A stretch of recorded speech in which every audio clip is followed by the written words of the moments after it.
Finally getting some clarity on the betting situation at Iowa, and it's not good news for Iowa defensive tackle Noah Shannon. The announcement that he would be suspended for the entire 2023 season coming just yesterday. I'll give my reaction to that news. The Iowa is appealing this, for the record. We'll talk about that in just a second. But first, I want to give a shout out to our sponsor, Ascent Nutrition, and their new agarikon mushroom, along with their lion's mane mushroom. Both these powders have great benefits, folks. For instance, their lion's mane mushroom has been shown to support brain health, memory, healthy stress response, and overall immune system activity. You can mix both of these wonderful mushroom products into yogurts, juices, smoothies, etc.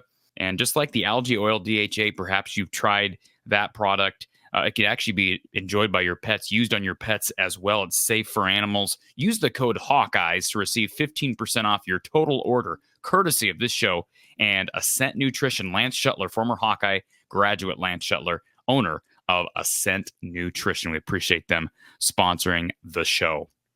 All right, so the news that broke on Wednesday, Noah Shannon suspended for the entirety of the 2023 season. Kirk Ferentz meeting with the media on Wednesday to discuss the latest with the investigation. Iowa receiving news of this week.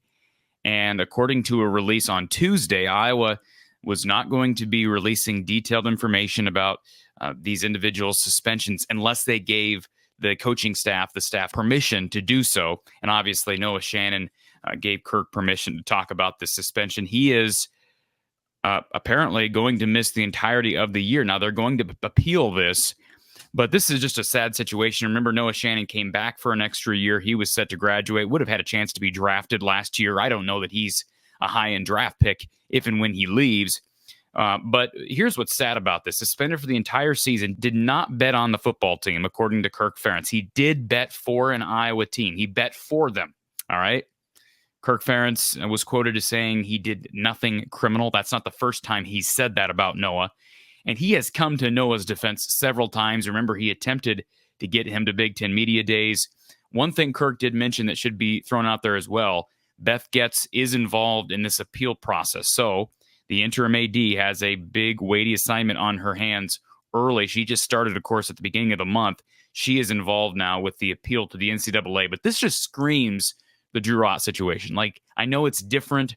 It's not medical related. This is betting, gambling, etc. But I just go back to Drew Ott's career and his senior year in 2015. He should have been able to have an extra year due to the injury. And the waiver process, the NCAA's appeal process is so crooked. They are so unbalanced with how they look at waivers and appeals and all this nonsense. The fact that they can basically hand out waivers. Before the one-time transfer rule came about, they were handing out waivers like there was no tomorrow.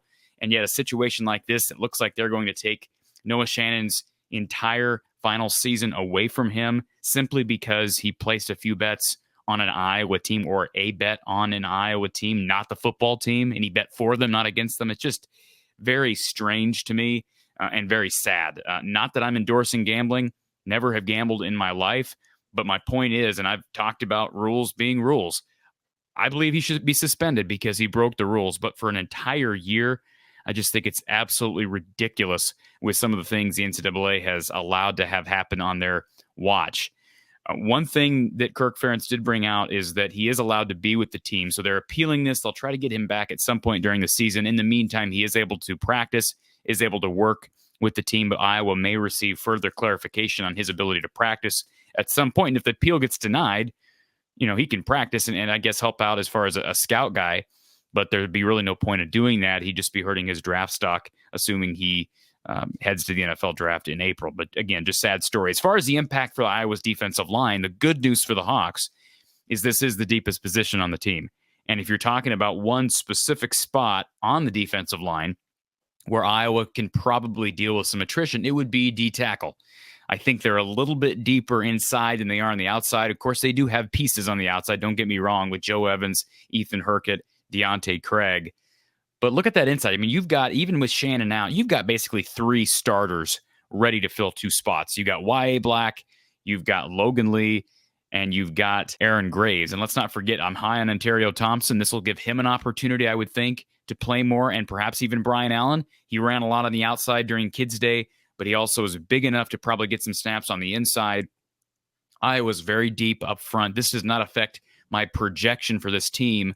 It is one less body, one less very experienced guy. It will be a big help if he can stick with the team and stay with the team on game day and during practice.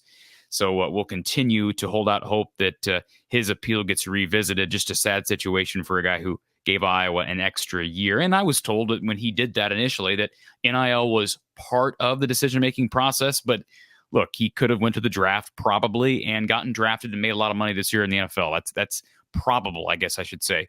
Again, don't know that he's a game changer for a team, for a franchise, but he's been a solid tackle up front and a very seasoned, obviously very mature kid. Just an unfortunate situation. A couple other notes from Kirk Ferentz on Wednesday. Kirk is hopeful to have Cade McNamara back either late this week or early next week.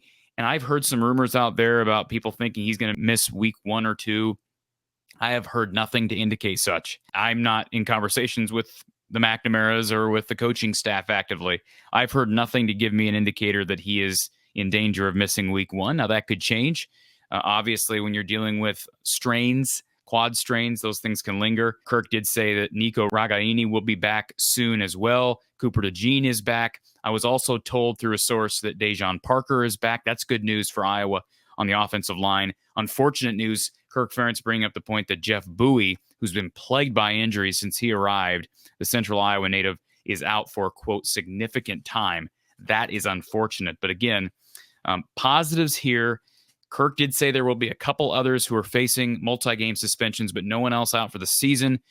Those players have not given Kirk permission to drop names. I've heard names out there. You've probably heard names if you're out there on the message boards. I'm sure people are talking about it out there, but nothing official, so I won't name drop here, just like Brian Ferentz doesn't want to name drop with me. And we'll move on. But again, hopefully Noah Shannon's suspension gets revisited by the NCAA, and they can make a wise decision for once. All right, folks, more coverage down the line. I'll continue to release interviews from Media Day as we count down the days to kickoff. We've got week 0 games on Saturday, much more in the hopper, and some recruiting videos I'll be posting in the coming days as well. We'll talk to you soon.